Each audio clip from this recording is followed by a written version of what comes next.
Hello बच्चों। आज मैं आप लोगों को क्लास 10th की डीओई की तरफ से आपको एक सपोर्ट मटेरियल की बुक मिली हुई है। ये आपके पास सेशन 2023 टू 24 की बुक है। इसमें हमने अपना chapter number 5 arithmetic progression start कर रखा है। तो लास्ट क्लास में हमने क्वेश्चन नंबर 20 तक कंप्लीट कर लिया था। 21 से आज हमारे को करना है। तो चलिए देखिए, क्वेश्चन नंबर 21 आपसे क्या कह रहे हैं। How many terms of the AP should be taken so that their sum is zero. आपसे कह रहा है कि कितनी टर्म्स ली जाएं एपी में इसमें कि उनका सम जो है वो ज़ीरो आ जाए। ठीक है ना, मतलब आपको एक एपी दे रखी है, तो ऐसे ही आप इसमें कितनी टर्म्स लिखें, नंबर ऑफ टर्म्स लिखें कि जब आप उन सबको जोड़ें तो आपका आंसर ज़ीरो आए। क्लियर है। सेम यही हमने हिंदी मीडियम में भी चैप्टर शुरू कर रखा है। तो हिंदी मीडियम में भी क्वेश्चन नंबर 21 यही है। आपको एक एपी दे रखी है, कह रहा है इसके कितने पदों का योग जो है वो शून्य होगा। मतलब इसमें ऐसे कितने पद लिखे जाए कि जब आप उन्हें जोड़ोगे तो जब योग करोगे तो वो शून्य आएगा। क्वेश्चन क्लियर हो गया आपको। तो यहाँ पर हम इसको कर लेते हैं। क्वेश्चन नंबर है हमारे पास यहाँ पर 21, एपी है 22, 20 और 18।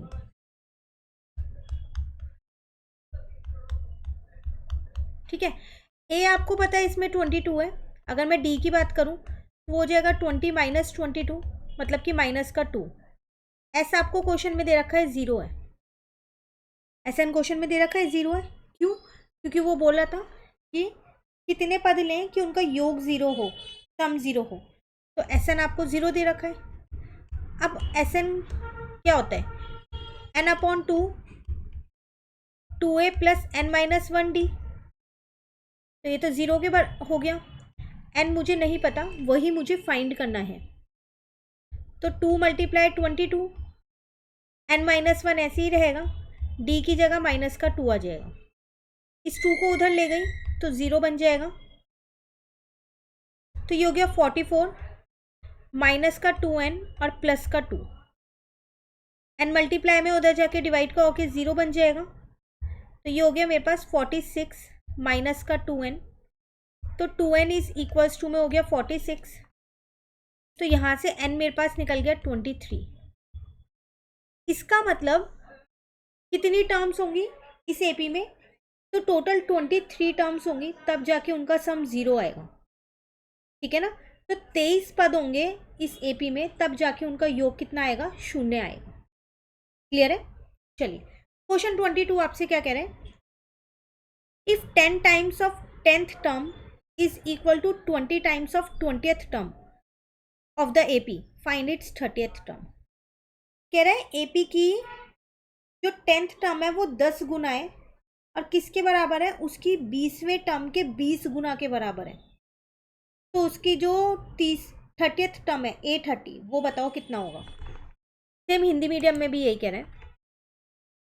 एक एपी के 10वें पद का 10 गुना उसके 20वें पद के 20 गुना के समान है। तो इसका 30वां पद कितना होगा वो आपको बताना है। क्लियर हो गया क्वेश्चन। देखो करेंगे कैसे, यहां पर देखो कह रहा था 10वां पद है 10 गुना, किसके बराबर है, 20वें पद के 20 गुना के बराबर है। तो A10 क्या होता है, A प्लस 9D, और A20 क्या होता है, A प्लस 19D। तो ये हो जाएगा मेरे पास 10A प्लस 90D। पहले मैं इसको सॉल्व कर दूँ ताकि मैं यहाँ से अपना A और D निकाल सकूँ, तभी तो मैं A30 निकाल पाऊँगी। ठीक है।